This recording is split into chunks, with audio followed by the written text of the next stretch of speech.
అన్నదాత అన్నదాత మీ అన్నదాత చెమటోడ్చి ఆహారాన్నందించే రైతన్నా అనునిత్యం నీ కండదండగా నిలిచే నేస్తం ఎవరన్నా అన్నదాత అన్నదాత మీ అన్నదాత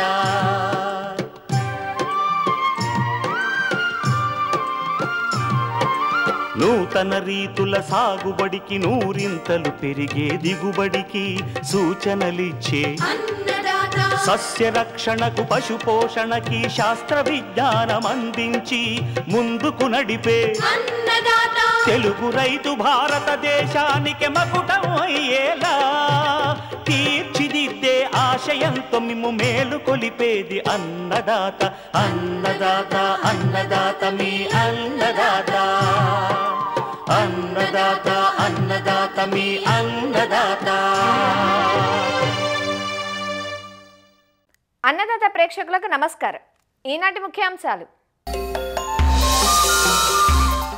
వెల్లుల్లి సాగులో మెలకువలు,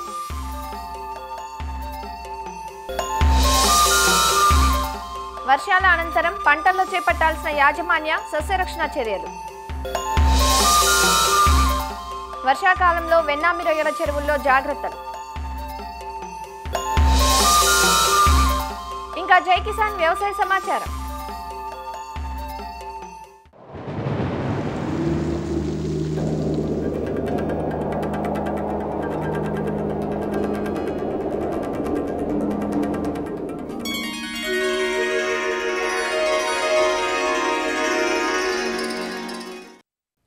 సెప్టెంబర్ మొదటి వారానికి వచ్చేసాం.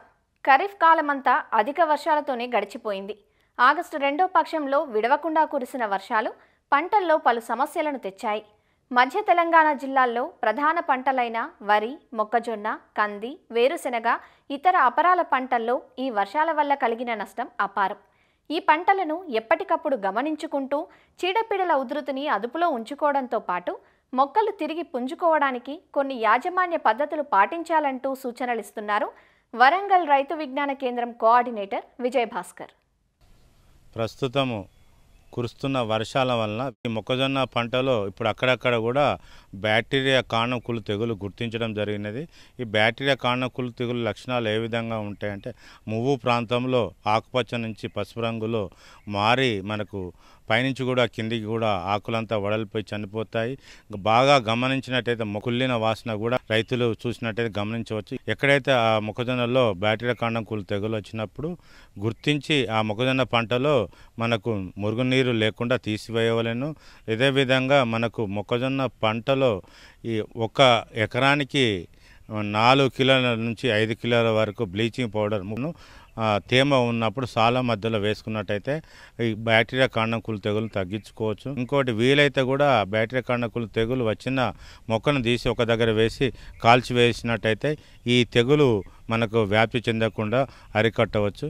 ఇవే కాకుండా మనకు మొక్కజొన్న పంటలో గత 6 సంవత్సరాల నుంచి కూడా కత్తెర పురుగు ఉధృతి ఎక్కువ అవుతున్నది. కాబట్టి కత్తెర పురుగును ఉధృతిని తగ్గించుకోవాలంటే మనకు అక్కడక్కడ చుట్టుపక్కల కూడా క్యాస్టర్ లేదా బంతి పంట 4 వరుసల్లో ఈ వేయవలెను. కత్తెర పురుగు ఉధృతిని తగ్గించుకోవడానికి కూడా లింగాకాశ బట్టలు సుమారు 8 నుంచి 10 వరకు పెట్టుకోవలెను. కత్తెర పురుగు మన తొలి దశలో అంటే రాకుండా ఉండాలంటే మొక్కజొన్న పంట విత్తిన తర్వాత 10 రోజుల నుంచి 20 రోజుల దశలలో కూడా వేప నూనెను 1 ఎకరానికి మనకు 1 లీటర్ను కూడా మొక్కజొన్న పంటలో పిచికారి చేసుకున్నట్టయితే ఎక్కడైతే ఈ కత్తెర పురుగు గుడ్లు ఉన్నాయో మనకు తొలి దశలోనే తగ్గించుకోవచ్చు. సుమారు 1 నుంచి 6 దశలలో లార్వాల కత్తెర పురుగులు ఉంటాయి. కాబట్టి ఈ తీవ్రతను బట్టి మందులను కూడా మార్చాలి.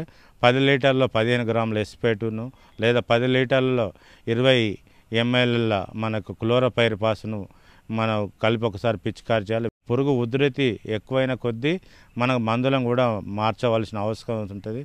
1 ఎకరానికి 80 గ్రాముల ఇమామెక్టిన్ బెంజైట్ కూడా కలిపి పిచికారి చేసుకున్నట్టే కత్తెర పురుగును తగ్గించుకోవచ్చు. ఇవే కాకుండా మెటరైజియం కూడా మనకు 1 లీటర్లో 5 గ్రాములు కలిపి కూడా పిచికారి చేసుకున్నట్టయితే కూడా మన ఈ కత్తెర పురుగును తగ్గించుకోవచ్చు. పురుగు ఉధృతి ఎక్కువ అవుతున్న కొద్దీ అంటే లార్వా ఎక్కువ దశలో ఉన్నప్పుడు విష పేరను కూడా మనము తయారు చేసుకొని సాయంత్రం వేళల్లో మన యొక్క మొక్కజొన్న యొక్క మువ్వులు కూడా మనం ఈ గుళికలను వేసుకున్నట్టయితే మన ఈ కత్తెర పురుగు ఉధృతిని తగ్గించుకోవచ్చు. అదేవిధంగా మనకు కత్తెర పురుగు ఎక్కువ ఉన్నాయనుకోండి, స్పైనటోరం కూడా 10 లీటర్లలో 5 మిల్లీలీటర్లు కలుపుకొని పిచికారి చేసుకోవడం వల్ల కత్తెర పురుగు తగ్గించుకోవచ్చు. ఇంకో రెండో విషయానికి వచ్చినట్టే వరి పంటలో కూడా వర్షాలు ఎక్కువ పడటం వల్ల ఆకుముడత తెగులను గుర్తించాము. ఈ ఆకుముడత తెగులను తగ్గించుకోవడానికి 1 లీటర్ నీటిలో 2 గ్రాముల కాటాప్ హైడ్రోక్లోరైడ్ పిచికారి చేసుకున్నట్టయితే ఆకుముడత తెగులతో పాటు ఎక్కడైతే మనకు కాండం తొలచు పురుగు ఉన్నదో కూడా తక్కువ అవుతుంది. ఇవే కాకుండా వర్షాలు ఎక్కువ పడుతున్నాయి కాబట్టి వడ్ల పంట కూడా మనకు ఎక్కువ ఈ కలుపు కూడా ఉన్నది. దీనివల్ల కూడా పాంపుడు తెగులు వచ్చే అవకాశం ఉన్నది కాబట్టి వడ్ల పంట చెట్ల దగ్గర ఉన్న వరి పొలంలో కూడా తెగులు ఉధృతి తగ్గించుకోవడానికి 1 లీటర్ నీటికి 2.5 మిల్లీలీటర్ల వాల్డామైసిన్ లేదా 1 లీటర్ నీటికి 2 ml హెక్సాకోనజోల్ మందును పిచికారి చేసుకున్నట్టయితే పాంపుడు తెగులు తగ్గించుకోవచ్చు. ముఖ్యంగా ఈ కంది పంటలో వర్షాలు ఎక్కువగా పడుతున్నాయి కాబట్టి అక్కడక్కడ నీరు నిలవడం వల్ల పైటాప్తెరా ఎండు తెగులు గుర్తించాము. మరి ఎక్కడైతే ఎండు తెగులు వచ్చిందో ఆ ప్రాంతంలో 1 లీటర్ నీటిలో 3 గ్రాముల సిఓస్ని కలిపి మనం మొక్కలు చనిపోయేదని చుట్టూ ఉన్న ఆరోగ్యవంతం కూడా ఈ మన మందును పిచికారీ చేసుకున్నట్టయితే కందిలో పైటాప్తెరా ఎండు తెగులు తగ్గించుకోవచ్చు. ఇవే కాకుండా మనకు ఎక్కడైతే ఈ వేరుశెనగ ఉన్న కాండం కుళ్ళు తెగులు కూడా గుర్తించాము. అంటే ఎక్కడ ఎక్కువ నీళ్ళు నిలవడం వల్ల కాండం కుళ్ళు తెగులు వచ్చినది. అయితే రైతులు వేరుశెనగ మొదల దగ్గర 2 గ్రాముల హెక్సాకోనజోల్ లేదా 2.5 గ్రాముల మ్యాన్కోజెబ్ను కూడా మొదలు తడిచే విధంగా పిచికారీ చేసుకున్నట్టయితే వేరుశెనగ పంటలో మనకి కాండం కుళ్ళు తెగులు తగ్గించుకోవచ్చు. అక్కడక్కడ కూడా వర్షాలు ఎక్కువ పడ్డ ప్రాంతంలో తొలి దశలో వచ్చే మన ఆకుమచ్చ తెగులు, లేట్ దశలో వచ్చే ఆకుమచ్చ తెగులు కూడా గుర్తించాము. ఈ ఆకుమచ్చ తెగులను తగ్గించుకోవడానికి 2 మిల్లీలీటర్ల హెక్సాకోనజోల్ను కలిపి ఆకులు పైన కింద తడిచే విధంగా పిచికారి చేసినట్లయితే వేరుశెనగలో ఆకుమచ్చ తెగులను తగ్గించుకోవచ్చు. పెసర, మినుము, సోయాబీన్లో కూడా అంటే సోయా చిక్కులో కూడా అక్కడక్కడ పల్లాకు తెగులు గుర్తించాము. పల్లాకు తెగులను తగ్గించుకోవడానికి అక్కడ మన ఎల్లో స్టిక్కీ స్టాప్స్ను పైరుకు 1 అడుగు భాగంలో పెట్టి ఈ తెల్లదోమ ఉధృతిని, గుడ్లను, తల్లి సంతతిని తగ్గించుకోవచ్చు. ఇవే కాకుండా 1 లీటర్ నీటిలో 2.5 గ్రాముల ట్రైజోపాస్ను కలిపి పిచికారి చేసుకోవాలను.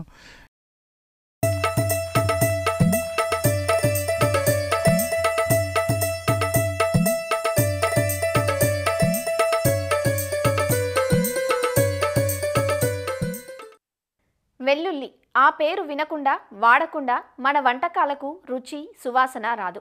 అనాదిగా వెల్లుల్లి ఆహార పదార్థంగాను ఔషధంగాను ప్రపంచవ్యాప్తంగా వాడుకలో ఉంది. ముఖ్యంగా ప్లేగు వ్యాధి నివారణలోనూ, కొవ్వుని కరిగించడానికి, రక్తంలోని చెడు కొలెస్ట్రాల్ని తగ్గించడానికి, క్యాన్సర్ రాకుండాను, రక్తపోటును నియంత్రించేదిగాను, రోగనిరోధక శక్తిని పెంచేదిగా ఈ వెల్లుల్లి బహుళ ఆదరణ పొందింది. అనేక రుగ్మతలకి దివ్యౌషధంగా వినియోగపడుతున్న వెల్లుల్లి సాగు ఇప్పుడిప్పుడే మన ప్రాంతంలో పెరుగుతోంది. వెల్లుల్లిని సెప్టెంబర్ 15 నుంచి అక్టోబర్ చివరి వరకు నాటుకుంటారు. చలి తీవ్రత ఎక్కువగా ఉండే ఉమ్మడి ఆదిలాబాద్, నిజామాబాద్ జిల్లాల్లో కొద్దిపాటి విస్తీర్ణంలో వెల్లుల్లిని సాగు చేస్తున్నారు. మంచి యాజమాన్య పద్ధతులు పాటిస్తే వెల్లుల్లి నుంచి సుమారు ఎకరాకు 40 క్వింటాళ్ల దిగుబడి పొందే అవకాశం ఉంది. ఇంతటి లాభదాయకమైన వెల్లుల్లి సాగు విధానం ఎలానో ఈరోజు చూద్దాం. వెల్లుల్లి ఉష్ణమండల పంట. తక్కువ ఉష్ణోగ్రతలో అంటే 12 నుంచి 18 డిగ్రీల సెల్సియస్ వద్ద చక్కగా పెరుగుతుంది. మన ప్రాంతంలో వెల్లుల్లిని సెప్టెంబర్ 15 నుంచి అక్టోబర్ చివరి వరకు నాటుకోవచ్చు. వెల్లుల్లి అతి సున్నితమైన పంట. అధిక తేమను, అధిక వర్షాన్ని అసలు తట్టుకోలేదు. అంతేకాదు బెట్ట పరిస్థితులను కూడా ఏమాత్రం తట్టుకోలేదు. శీతాకాలంలో మాత్రమే సాగు చేసేందుకు అనువుగా ఉంటుంది.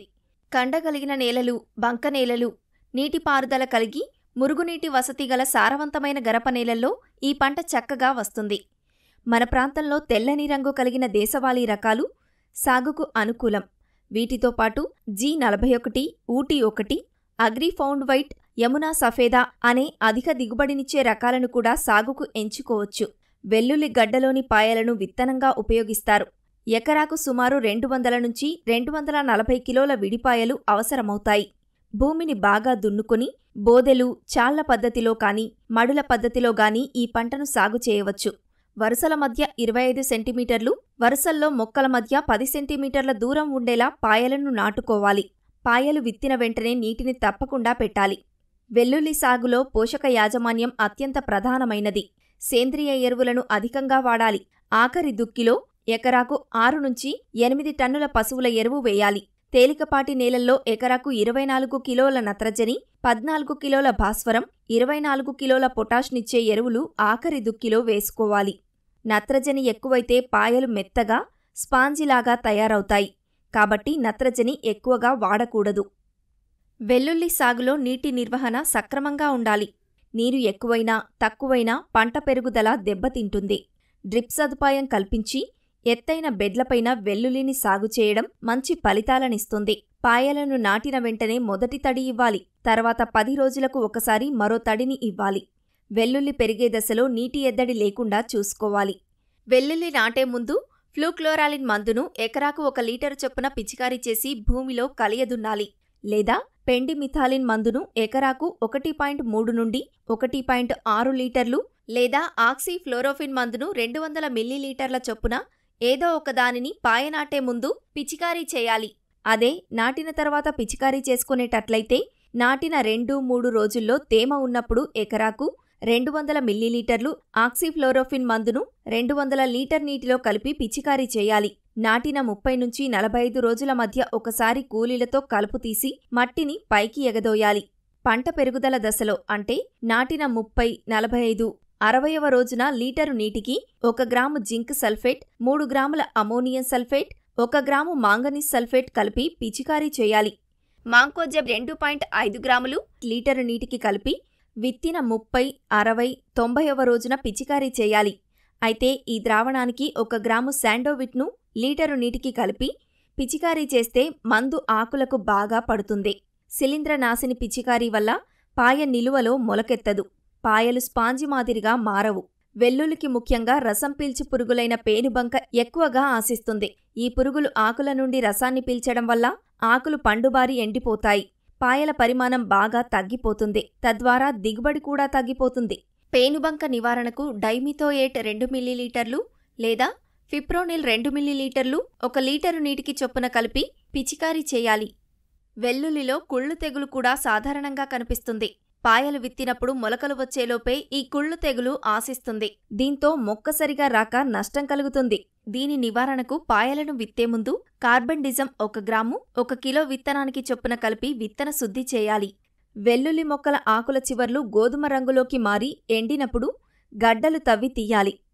వెల్లుల్లికి సంవత్సరమంతా డిమాండ్ ఉంటుంది కాబట్టి నిల్వలో కూడా కొన్ని జాగ్రత్తలు తీసుకోవాలి. కోతకు 12 రోజుల ముందు మడిలో నీరు కట్టాలి. కోసిన వెంటనే గడ్డలను పొలంలోనే 3 రోజుల పాటు కుప్పగా పోసి ఉంచాలి. దీన్నే ఫీల్డ్ క్యూరింగ్ అంటారు. తర్వాత ఆకుల నుంచి గడ్డలను కాడ ఉంచి కోసి నిల్వ చేయాలి. ఫీల్డ్ క్యూరింగ్ చేయడం వల్ల గడ్డలు ఎక్కువ కాలం నిల్వ ఉంటాయి. ఈ విధంగా మేలైన యాజమాన్య పద్ధతులతో వెల్లుల్లి నుంచి ఎకరాకు సుమారుగా 32 నుంచి 48 క్వింటాల దిగుబడి పొందే అవకాశముంది.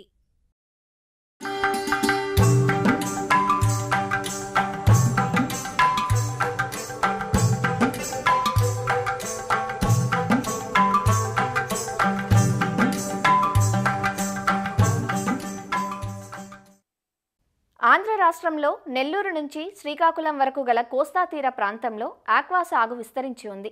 ప్రస్తుత వర్షాకాలం జలచరాలకు గడ్డుకాలమనే చెప్పాలి. ముఖ్యంగా వెన్నామి రొయ్యల పెంపకం చేపట్టే చెరువుల్లో ఒక్కసారిగా చల్లబడిన వాతావరణానికి చెరువు నీటిలోని గుణగణాలు మారిపోతాయి. నీటి ఉదజని సూచికలో వ్యత్యాసాలు ఏర్పడతాయి. ప్రాణవాయువు లోపం కూడా తలెత్తే అవకాశం ఉంటుంది. కాబట్టి వర్షాకాలంలో వెన్నామి రొయ్యల పెంపకం చేపట్టే రైతులు అప్రమత్తంగా ఉండాలంటూ వివరాలందిస్తున్నారు ఆచార్య ఎన్జీ రంగా వ్యవసాయ విశ్వవిద్యాలయం, పశ్చిమ గోదావరి జిల్లా ఉండి కృషి విజ్ఞాన కేంద్రం మత్స్యశాస్త్రవేత్త డాక్టర్ శ్రీనివాసరావు. ఈ వర్షాకాలంలో మనం ఈ రొయ్యల చెరువులను కూడా సాగు చేస్తుంటాం. అయితే ఇప్పుడు ఎక్కువగా ఏంటంటే మనకి ఈ వర్షాకాలంలో రొయ్యల చెరువులు సాగు చేసేటప్పుడు ఏ విధమైన జాగ్రత్తలు తీసుకోవాలి అన్నది కానీ చూసినట్లయితే ఈ రొయ్యల చెరువుల్లో ఎక్కువగా మనం వెన్నామీని ఎక్కువగా పెంచుతున్నాం. ముఖ్యంగా మనం చూడాల్సింది ఈ నీటి నాణ్యత యాజమాన్యం. మబ్బులు ఎక్కువగా ఉండడం, అలాగే అప్పుడప్పుడు వర్షాలు పడడం వల్ల ఏం జరుగుతుందంటే మనకి ఈ నీటి గుణాల్లో తేడా అనేది ఉంటుంది. ఈ వర్షాకాలంలో మనకి pH అనేది తగ్గుదల ఉంటుంది. అదేవిధంగా మనకి ఆక్సిజన్లో కూడా మనకి తగ్గుదల అనేది కనిపిస్తుంది. వీటితో పాటుగా మనకి ఈ నీటిలో ఉన్న ఆల్కలినిటీ, అదేవిధంగా నీటి గాఢత దాంట్లో కూడా తగ్గుదల అనేది కనిపిస్తుంది. వీటితో పాటు మనకి ఏమవుతుందంటే సరైన యాజమాన్యం, మేత యాజమాన్యం కానీ చేయకపోతే అమ్మోనియా, H2S అనే వాయువులు ఎక్కువగా అయ్యి వాటి వల్ల ఈ నీరు అంతా కూడా పొల్యూట్ అయ్యి మనకి ఈ రొయ్యల చెరువుల్లో ఒత్తిడి అనేది పెరిగి వ్యాధులు అనేది రావడం జరుగుతుంది. అందుకేంటంటే మనం ఈ వర్షాకాలంలో మనం ముఖ్యంగా ఈ నీటిని ఒకసారి గమనించి ఈ నీటి లోతు అనేది ఏంటంటే మనకి 5 అడుగులైనట్టు చూసుకోవాలి. ఈ లోతుతో పాటుగా మనకి ఎప్పుడైతే మనకి వర్షాలు కురుస్తున్నాయని కానీ తెలిసినట్లయితే మనకి నీరు కానీ ఎక్కువగా ఉన్నట్లయితే దాన్ని కొంతవరకు మనకు బయటికి తీసి యాజమాన్యం చేయాలి. అదేవిధంగా ముఖ్యంగా ఏంటంటే ఈ pH అనేది ఉదజని సూచి మనకి 7.5 నుంచి 8.5 మధ్య ఉండాలి. ఈ నీటి pH చూసినట్లయితే ఎప్పుడైతే మనకి ఈ 7.5 గంటల తగ్గుదల ఉందో లేదా 8 గంటల తగ్గుదల ఉందో చూసుకొని మనకి ఈ నీటిలో మనకి అగ్రికల్చర్ లైమ్, వ్యవసాయ సున్నం అంటాం. దీన్ని మనం నీటి pHని బట్టి మనం వాడాల్సి ఉంటుంది. ఇంచుమించుగా అంటే మనకి 30 కేజీల వరకు ఎకరానికి చల్లుకోవాలి ఎప్పుడైతే వర్షం పడిందో. తర్వాత ఏంటంటే మనకి ఈ ఆక్సిజన్ సమస్య, పెద్ద సైజు రొయ్యలున్న చెరువులు, ఎక్కువ కౌంట్ ఉన్న చెరువులు కానీ చూసినట్లయితే అటువంటి చెరువుల్లో మనకి ఆక్సిజన్ సమస్య వచ్చే అవకాశం ఎక్కువ ఉంటుంది. మనం ఈ ఆక్సిజన్ గురించి మనం ఎక్కువగా ఈ ఏరేటర్స్ అన్న వాడతాం. ఏరేటర్స్ మనం రోజంతా కూడా తిప్పడం జరుగుతుంది, లేదా కొన్ని గంటలు చెప్పడం జరుగుతుంది, లేదంటే సాయంత్రం నుంచి ఉదయం వరకు తిప్పడం జరుగుతుంది. ఇంచుమించు 300 కేజీలకి 1 HP ఏరేటర్ ఉంటే సరిపోతుందని చెప్పి మనం ఏరేటర్లు పెట్టడం జరుగుతుంది.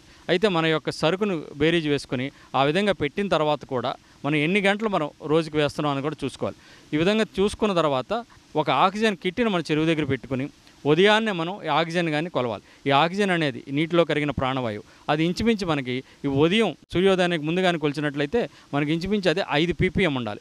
ఎప్పుడైతే ఇది 5 ppm కంటే తగ్గుతుందో, పైన మనకి వర్షం ఎక్కువగా పడడం కానీ లేదంటే మేఘావృతమైన వాతావరణం ఉండడం, ఈ విధంగా జరిగినప్పుడు ఏరేటర్ల సంఖ్యను పెంచుకోవడం, లేదంటే ఏరేటర్లు ఎక్కువ సమయం మనం ఎన్ని గంటలు వేస్తున్నామో దానికంటే ఎక్కువ సమయం వేయడం, మన చెరువు యొక్క నీటిలో ప్లాంక్టన్ కానీ ఎక్కువ ఉందా అని చూసుకొని నీటి మార్పిడి చేయడం, ఇటువంటి జాగ్రత్తలను తీసుకోవాలి.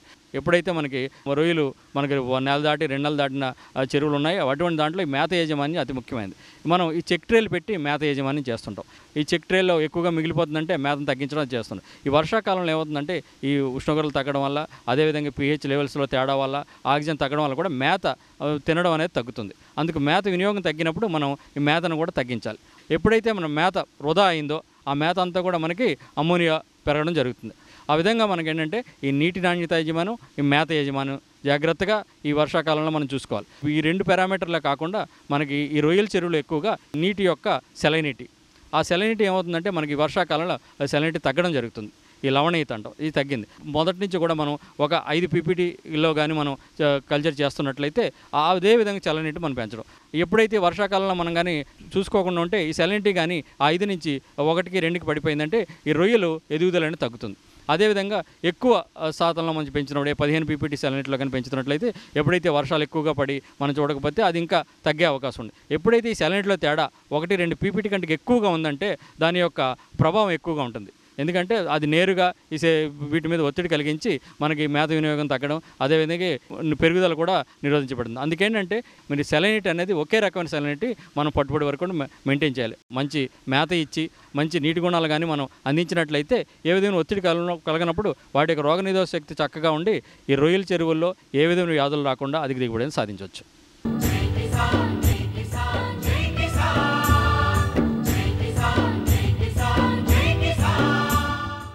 వ్యవసాయ సమాచారం ఇప్పుడు జై కిసాన్లో చూద్దాం.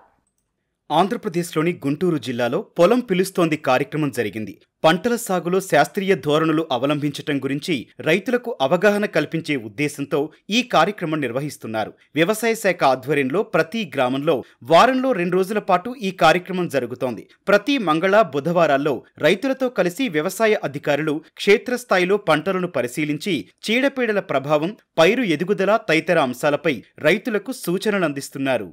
రాష్ట్ర ప్రభుత్వం ప్రతిష్టాత్మకంగా చేపట్టిన పొలం పిలుస్తుందిలో భాగంగా కంతేర్ అనే గ్రామాన్ని సందర్శించడం జరిగింది. ప్రతి పంటలో మరి ఇప్పుడు ఏం తెగుళ్ళు ఉంది, లేకపోతే ఏం పురుగులు ఉన్నాయి అనే దాన్ని గురించి రైతులకి మరి ఎక్స్ప్లెయిన్ చేయడం జరిగింది. ఈ పొలం పిలుస్తుందనే కార్యక్రమంలో ప్రతి మంగళవారం, బుధవారం ఈ వ్యవసాయ అధికారులు ఖచ్చితంగా గ్రామానికి వెళ్ళిన తర్వాత పొలం అంతా తిరిగి చూడటం, ఆ పొలంలో అంటే ఇప్పుడు ప్రత్తి ఉంది, ఈ ప్రత్తిలో ఏమైనా తెగులుందా, లేకపోతే ఏమైనా పురుగు ఉందా అని చెప్పి చూసి, లేకపోతే మైక్రోన్యూట్రియంట్ డెఫిషియన్సీ ఉందా, సైంటిస్టులు చెప్పిన ఎరువులు ఏంటి అనేది డిస్కస్ చేసి, అలాగే మరి ఏ పురుగు ఉందంటే ఆ పురుగుకి రకరకాల పద్ధతుల ద్వారా పురుగులను అనేది కంట్రోల్ చేస్తాం. మెకానికల్ పద్ధతులు, బయాలజికల్ కంట్రోల్స్, కెమికల్ కంట్రోల్ అనేది లాస్ట్లో. అది అట్లా ముందుగా అన్ని పద్ధతులు చెప్పి ఉధృతి తక్కువగా ఉన్నట్టు, అంటే ఉధృతి అంటే ఈటీఎల్ లెవెల్ అంటారు, ఎకనామిక్ థ్రెషోల్డ్ లెవెల్ ఏదైతే తక్కువ ఉందో అలాంటప్పుడు సాధ్యమైనంత వరకు పురుగు మందుల జోలికి వెళ్ళాం. ఉధృతి ఎక్కువగా ఉంటే మాత్రం అప్పుడు పురుగు మందుల జోలికి వెళ్ళమని చెప్తావా తప్ప అదర్వైజ్ వెళ్ళమని చెప్పడం జరగదు. కొన్ని మండలాల్లో వరి ఎక్కువగా ఉంటుంది కాబట్టి అక్కడ కూడా వరికి సంబంధించిన మరి పొలం పులుస్తుంది కార్యక్రమం కూడా చేయడం జరుగుతుంటుంది. ముఖ్యంగా వరి, ప్రత్తి, మినుములు, పెసలు, తర్వాత కందులు, ఇవి ఎక్కువగా ఈ గుంటూరు జిల్లాలో వేసుకుంటూ ఉంటారు. కాబట్టి ఈ 5 పంటల గురించి మరి సైంటిస్టులు కూడా వస్తూ ఉంటారు. మరి వారిని కూడా ఫీల్డ్లోకి పంపించి రైతుల యొక్క ఏమైనా సమస్యలు ఉంటే వారు తెలుసుకుని వాటికి సమాధానం అక్కడికక్కడికే ఇవ్వడం, ఒకవేళ మనకి తెలియకపోతే ఇంకా పెద్ద సైంటిస్ట్ దగ్గర కూడా పంపించి వారికి ఎప్పటికప్పుడు సలహాలు, సూచనలు ఇప్పటికప్పుడు ఇస్తూ ఉండడానికి ఈ కార్యక్రమం అనేది ఉపయోగపడుతుంది. అలాగే మళ్ళీ ప్రభుత్వం ఇచ్చే కార్యక్రమాలు, ఇప్పుడు అన్నదాత సుఖీభావ ఉంది, లేకపోతే పిఎం కిసాన్ ఉంది, ఇవన్నీ కూడా రైతులకు వస్తున్నాయా లేదా అది కూడా కనుక్కుంటాం. కనుక్కొని ఎవరికైనా రాకపోతే దానికి కూడా ఎలా చేయాలని చెప్పేసి మన ఆర్ఎస్కే అసిస్టెంట్లు ఉంటారు కాబట్టి వారి ద్వారా కూడా చేయించడం జరుగుతుంది. పొలం పిలుస్తోంది కార్యక్రమం ద్వారా అధికారులు క్షేత్రస్థాయిలో పర్యటిస్తూ పంటల సాగుపై పలు సూచనలు అందిస్తున్నారంటూ రైతులు చెబుతున్నారు. మా ఊరు మొత్తం ఒకటే పత్తి ఉండేది, రెండో పైరు కనపడేది కాదు. అలాంటిది ప్రతి తగ్గిపోయింది, మిరపలో తగ్గిపోయినాయి. ఇప్పుడు వేసిన పంట ఈ స్టేజ్ బాగానే ఉంది. పత్తి 50 రోజులు అయింది చేయనిచ్చి. ముందు వేసిన పైరు బాగానే ఉంది. లాస్ట్ స్టేజ్ మన వర్షాలు కొన్ని దెబ్బతిన్నాయి. ఇప్పుడు వర్షం పోయింది, తెప్పరిల్లుకుంటున్నాయి మందులు వాడుకుంటే. పొలం పిలుస్తుంది కార్యక్రమం గ్రామానికి డబ్బులు రావాల్సిన వాళ్ళు రావాల్సిన అడిగారు, మందులు ఉన్నాయి రావాల్సిన అడిగారు. ఆ లింగాకర్షణ పుట్టలు లోకడ పెట్టాం మేమే కూడా. ఇప్పుడు పెట్టమని చెప్తారు కాబట్టి పెట్టుకుంటే బెస్ట్. నేను దగ్గర 200-300 పుట్టలు తెచ్చి పెట్టా లోకడ కూడా. ప్రస్తుతానికి ఇప్పుడు 30 రోజుల పంటలండి. పత్తి, జూటు, బెండలయి, చిక్కుళ్ళు, చెట్టు చిక్కుళ్ళు వేసారండి. ఇప్పుడు మిరపలో ఇంకా నాటారు. ఈ పత్తిలో ఇప్పుడే రసం పీల్చే పురుగు తగులుతుంటే ఇందాక మన సైంటిస్ట్ నాగేశ్వర గారు చూసి చెప్పారండి. మన ముందు పట్టడం తగ్గిందండి. యాపను యాపనైనా బుట్టలై పెట్టమంటున్నారండి. వారు చేసిన సలహాల ప్రకారం పెడితే భవిష్యత్తు చూస్తాం. పొలం పిలుస్తోంది కార్యక్రమం రైతులకు ఎంతో ఉపయోగకరంగా ఉంటుందని, సాగు ఆశాంతం అధికారుల పర్యవేక్షణ ఉంటే నష్టాలను అధిగమించే అవకాశం ఉంటుందంటూ రైతులు తమ అభిప్రాయం వ్యక్తం చేస్తున్నారు. నెల్లూరు జిల్లా ఉద్యాన శాఖ కార్యాలయంలో ఈటీవీ ఈనాడు ఫోన్ ఇన్ కార్యక్రమం జరిగింది. ఈ కార్యక్రమంలో భాగంగా రైతులు అడిగిన పలు ప్రశ్నలకు ఉద్యాన శాఖ అధికారి సూచనలు అందించారు. అలానే ప్రస్తుతం రైతులకు అందుతున్న పథకాలు, సాగులో వస్తున్న నూతన సాంకేతికత, మారుతున్న వాతావరణ పరిస్థితుల నేపథ్యంలో పంటలను ఆశించిన చీడపీడలపై రైతులు అడిగిన పలు ప్రశ్నలకు చరవాణి ద్వారా సమాచారాన్ని అందించారు. ఈనాడు ఈటీవీ వారి ఆధ్వర్యంలో ఈనాడు ఫోన్ ఇన్ కార్యక్రమం జరిగింది. ఈ కార్యక్రమంలో జిల్లాకు సంబంధించి పలువురు రైతులు ఉద్యానం సంబంధించి అమలు జరుగుతున్న పథకాల గురించి, ఈ సీజన్లో వచ్చే తెగుళ్ళు, పురుగుల గురించి, ఫామ్ మెకనైజేషన్, రైతుల గురించి అన్ని వివరాలు అడగటం జరిగింది. వారందరికీ వివరాలన్నీ కూడా అందించడం జరిగింది. శాశ్వత పందిళ్ళ గురించి ఒక రైతు అడగటం జరిగింది. మరి శాశ్వత పందిళ్ళు వేసుకుని తీగజాతి కూరగాయలు పెంచుకున్నట్లయితే వారికి 1 ఎకరము మనకి 2 లక్షల రూపాయలు ఖర్చు కాగా 1 లక్ష రూపాయలు ఉద్యాన శాఖ నుంచి మనం రైతులు ఇవ్వటం జరుగుతుంది. అదేవిధంగా కొబ్బరి మొక్కలు గట్ల మీద నాటుకుంటే కొబ్బరి మొక్కలు కనీసం 10 కొబ్బరి మొక్కలు గట్ల మీద నాటుకున్నా కానీ వారికి కోకోనట్ డెవలప్మెంట్ బోర్డు నుంచి రాయితీ ఇవ్వటం జరుగుతుంది.